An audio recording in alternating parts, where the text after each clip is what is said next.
NEET எக்ஸாமுக்கு practice பண்ணுற எல்லா ஸ்டூடெண்ட்ஸ்க்கும் என்னோட பெஸ்ட் விஷஸ். வெல்கம் டு நிச்சயம் வெல்வோம் சேனல். நீட் அச்சீவர்ஸ்க்கு ஈஸியாக கொஷின் ப்ராக்டிஸ் பண்ணுறதுக்கான முயற்சி தாங்க இந்த வீடியோ.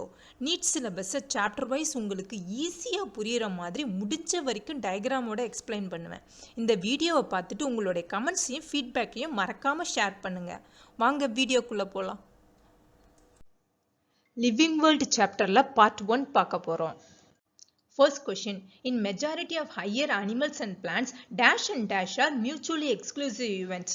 இதுக்கான correct answer option C, growth and reproduction. Mutually exclusive event na first event நடந்தாதா second event possible. அதாவது higher animals and plantsல growth நடந்தாதா reproduction நடக்க முடியும். For example, இப்போ mango tree எடுத்துக்கிட்டீங்கன்னு வச்சுக்கோங்களேன், அது வந்து மாமரம் வந்து சின்ன செடியா இருக்கும்போது அது மாங்காய் காய்க்காது. அந்த மாமரம் வளர்ந்து அது மெச்சூரிட்டி ஸ்டேஜ் அடைஞ்சாதான் அது பூ பூத்து அதில் மாங்காய்லாம் காய்க்கும். ரீப்ரொடக்ஷன் அப்படிங்கிறது யங் ஆர்கானிசமா பேரண்ட்ஸ் ப்ரொடியூஸ் பண்றதுக்கு பேர் தான் ரீப்ரொடக்ஷன். அப்போ majority of higher plants and அனிமல்ஸ்ல growth and reproduction இது ரெண்டுமே mutually exclusive event. Second question. In multicellular organisms, dash refers to the production of progeny possessing features more or less similar to those of parents. இதுக்கான correct answer option B, reproduction. Multicellular organismல reproduction மூலமா தான் parents மாதிரியே more or less similar character இருக்கிற young organism produce பண்ண முடியும். இதுவே unicellular organism இருக்குங்க இல்லையா, பாக்டீரியா, அமீபா, unicellular, algae இதெல்லாம் growth reproduction similar தான், ரெண்டும் வேற வேற கிடையாது. அதனால மல்டிசெல்லுலார் ஆர்கானிசம்ல ரீப்ரொடக்ஷன் மூலமா தான் அவங்களுடைய யங் ஒன்ஸை ப்ரொடியூஸ் பண்றாங்க. Third question. Families are characterized on which of the following features of plant species? இந்த கொஸ்டினுக்கு என்ன அர்த்தம்னா, நம்ம ஃபேமிலியை எப்படி கேரக்டரைஸ் பண்றோம் பிளான்ட் ஸ்பீசியஸ்ல.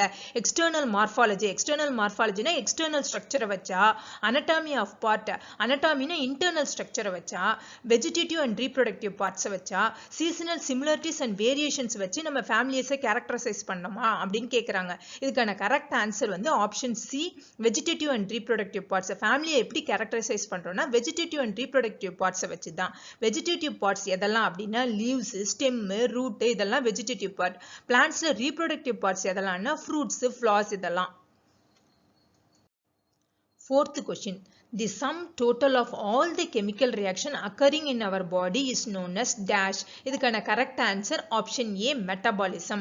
அதாவது நம்ம பாடியில நடக்கிற எல்லா கெமிக்கல் ரியாக்ஷனையும் மெட்டபாலிசம் தான் சொல்லுவோம். எல்லா லிவிங் ஆர்கானிசமும் கண்டினியூஸா பயோமாலிகுல்ஸை மேக் பண்ணிட்டும் பிரேக் பண்ணிட்டும் இருக்கும் டியூ டு கெமிக்கல் ரியாக்ஷன். மெட்டபாலிசம்ங்கிறது அனபாலிசமும் கெட்டபாலிசமும் சேர்ந்தது தான். அனபாலிசம்ங்கிறது பில்டிங் அப் ப்ராசஸ், அதாவது சிம்பிள் சப்ஸ்டன்ஸ்லாம் கம்பைன் ஆகி காம்ப்ளெக்ஸ் சப்ஸ்டன்ஸா உருவாகிறது. கெட்டபாலிசம்ங்கிறது பிரேக்கிங் அப் ப்ராசஸ், அதாவது காம்ப்ளெக்ஸ் சப்ஸ்டன்ஸை சிம்பிள் சப்ஸ்டன்ஸை பிரேக் பண்றது. ஃபார் எக்ஸாம்பிள், நம்ம பாடியில இருக்கிற குளுக்கோஸ் கெமிக்கல் தான், பிளட்ல இருக்கிற ஹீமோ கெமிக்கல் தான். பிளான்ட்ஸ்ல எப்படி மெட்டபாலிக் ரியாக்ஷன் நடக்குதுன்னா, லீவ்ஸ்ல ப்ரொடியூஸ் ஆகிற குளுக்கோஸ் சுக்ரோஸா கன்வெர்ட் ஆகி டிரான்ஸ்போர்ட் ஆகும். ஃபைனலா அது ஸ்டார்ச்சா ஸ்டோர் ஆகும். அதாவது என்ன கெமிக்கல் ரியாக்ஷன் நடக்குதுன்னா, குளுக்கோஸ் சுக்ரோஸா மாறுது, தென் சுக்ரோஸ் ஸ்டார்ச்சா மாறுது.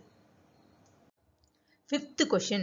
Cell division occurs dash in plant and dash in animals. இந்த கொஸ்டினுக்கு அர்த்தம் என்னன்னா, பிளான்ட்ஸ்லயும் அனிமல்ஸ்லயும் எவ்வளவு காலம் செல் டிவிஷன் நடக்கும் அப்படின்னு கேட்கறாங்க. இதுக்கான ஆன்சர் என்னன்னா, பிளான்ட்ஸ்ல செல் டிவிஷன் வந்து லைஃப் லாங் கண்டினியூஸா நடந்துட்டே இருக்கும். அதனாலதான் பிளான்ட்ஸ் வந்து லைஃப் லாங் க்ரோ ஆயிட்டே இருக்கு. அனிமல்ஸ்ல வந்து செல் டிவிஷன் வந்து அப் டு சர்டன் ஏஜ் வரைக்கும் தான் நடக்கும். அதனாலதான் அனிமல்ஸ் வந்து அப் டு சர்டன் ஏஜ் வரைக்கும் தான் வளர்றாங்க. இந்த செல் டிவிஷன் வந்து பிளான்ட்ஸ்ல கண்டினியூஸா நடக்க காரணம் என்னன்னா, பிளான்ட்ஸ்ல வந்து ஒரு ஸ்பெஷல் டிஷ்யூ இருக்கும், அதுக்கு பேர் வந்து மெரிஸ்டம் டிஷ்யூ. இந்த மெரிஸ்டமெட்டிக் டிஷ்யூல இருக்கிற செல் வந்து கண்டினியூஸா டிவைட் ஆயிட்டே இருக்கிறதுனால தான் அந்த பிளான்ட்ஸ் வந்து லைஃப் லாங் வளர்ந்துட்டே இருக்கு. இந்த மெரிஸ்டமெட்டிக் டிஷ்யூ எங்கெல்லாம் பிளான்ட்ஸ் பார்ட்ல இருக்கு அப்படின்னா, டிப் ஆஃப் ரூட்ல, ஸ்டெம்ல இருக்கு, அப்புறம் பட்ஸ் ஆஃப் லீவ்ஸ்ல இருக்கு. Sixth question. The fungi, the filamentous algae, the protonema of mosses all easily multiplied by dash. இதுக்கான correct answer option D, fragmentation. ஃபங்கைனா என்னங்க, பூஞ்சை தான், காளான் அதெல்லாம். filamentous algae, filamentous-னா thread, நூல் மாதிரி இருக்கிற பாசி தான் filamentous algae. The protonema of mosses, அதாவது மலையில பாறையில எல்லாம் படிஞ்சிருக்கும்ல பச்சை கலர்ல, அதுதான் protonema of mosses னு சொல்லுவாங்க.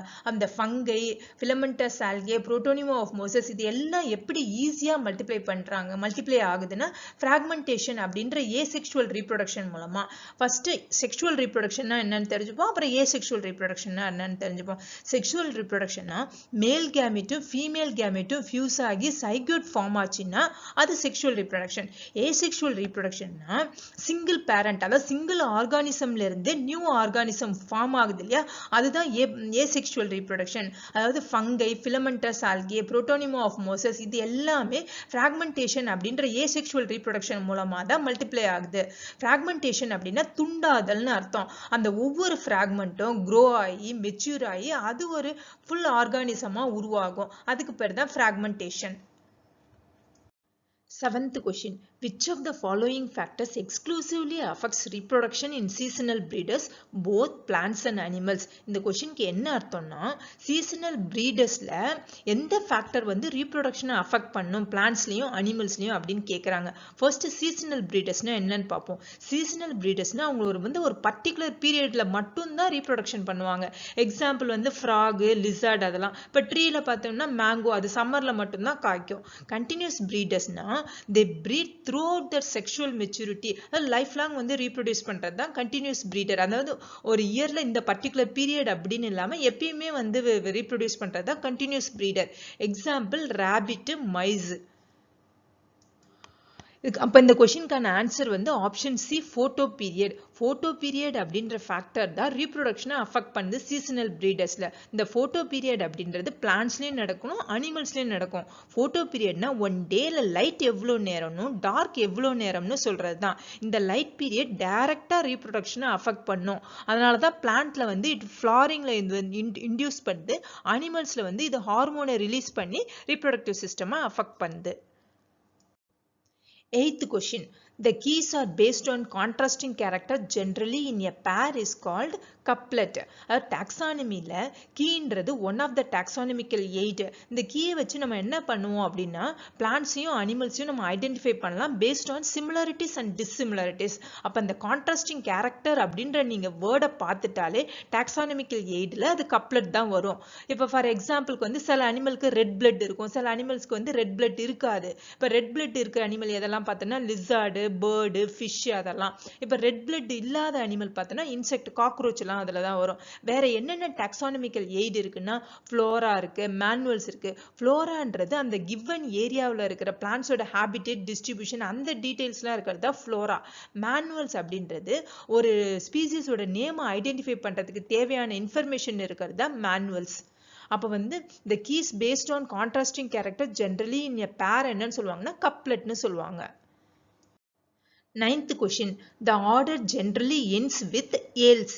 அதாவது ஆர்டர்ன்றது குரூப் ஆஃப் ஃபேமிலி சேர்ந்தது தான் ஆர்டரு. அதில் வந்து ஃபியூ சிமிலர் கேரக்டர்ஸ் இருக்கும். ஃபார் எக்ஸாம்பிள் இப்போ மேங்கோ எடுத்துக்கிட்டோன்னு வச்சுக்கோங்க. மேங்கோட சயின்டிஃபிக் நேம் வந்து மேஞ்சிஃபெரா இண்டிகா. எந்த ஃபேமிலியை சேர்ந்ததுன்னா அனகார்டியேசி ஃபேமிலியை சேர்ந்தது. மேங்கோவுடைய ஆர்டர் வந்து சாப்பின்டேல்ஸ், ஏல்ஸ்னு முடிஞ்சிருக்கா. அதனால order generally ends with else. இப்போ கிளாசிஃபிகேஷன் ஆஃப் பனானா எடுத்துப்போம். பனானாவோட ஆர்டர் வந்து ஜிஞ்சிபெரல்ஸ். 10th question. Which of the following are unique features of living organism? இதுக்கு ஆன்சர் வந்து option D, all of the above. அதாவது எல்லா லிவிங் ஆர்கானிசமுமே க்ரோ ஆகும், ரீப்ரொடியூஸ் ஆகும், அவங்களுடைய என்விரான்மெண்ட்டை அவங்க சென்ஸ் பண்ணுவாங்க. மெட்டாபாலிசம், அது நம்ம பாடியில் நடக்கிற எல்லா கெமிக்கல் ரியாக்ஷனும் மெட்டாபாலிசம் தான். அப்போ லிவிங் ஆர்கானிசம்னாலே அங்கே க்ரோத் இருக்கும், டெவலப்மெண்ட் இருக்கும், ரீப்ரொடக்ஷன் இருக்கும், அடாப்ஷன் இருக்கும், எபிலிட்டி டு சென்ஸ் என்விரான்மெண்ட் இருக்கும். உங்களுக்கு இந்த வீடியோ பிடிச்சிருந்தா லைக் பண்ணுங்க, ஷேர் பண்ணுங்க, நிச்சயம் வில்வம் சேனலை சப்ஸ்கிரைப் பண்ணுங்க. மறக்காம பக்கத்துல இருக்க பெல் ஐகானை கிளிக் பண்ணுங்க.